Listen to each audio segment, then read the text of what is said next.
Jsem Petra Drhanská a jsem garantkou certifikovaného výcviku Prázdninové školy Lipnice, který běží už v podstatě od roku 2008. Výcvik jsme vystavili na 40 letech zkušeností Prázdninové školy Lipnice, takže to určitě není nic, co bych já sama vymyslela. Asi jsem měla schopnost ty věci vypíchnout a pojmenovat je tak, aby se vlezly do nějaké struktury, která může sloužit i jiným lidem, kteří pracují podobným způsobem. A to byl vlastně impuls k tomu připravit tady ten výcvik. Ten kurz vás rozhodně neudrží v komfortní zóně, ale úplně vás z ní tak jako vystřelí někam, kde vůbec nebudete čekat, že byste se někdy odstli na nějakém vzdělávacím kurzu.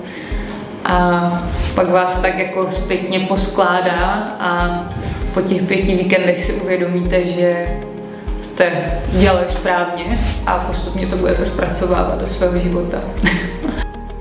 Vždycky jsme přemýšleli o tom, jestli máme ten výcvik specializovat pro nějaké úzké skupiny lidí, třeba jenom pro učitele, nebo jenom pro firemní interní trenéry, nebo jenom pro volnočasové pedagogy.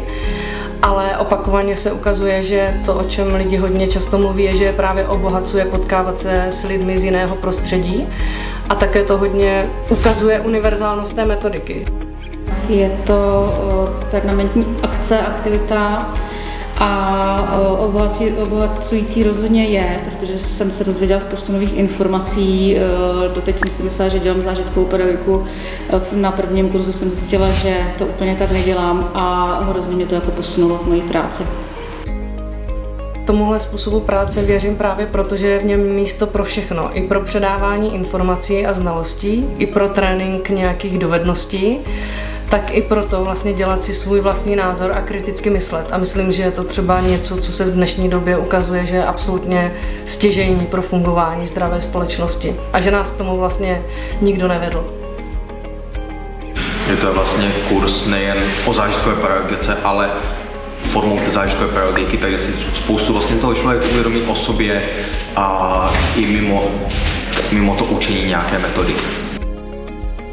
Ta základní triáda záměr, program, reflexe je funkční v jakémkoliv prostředí a s jakýmakoliv lidma.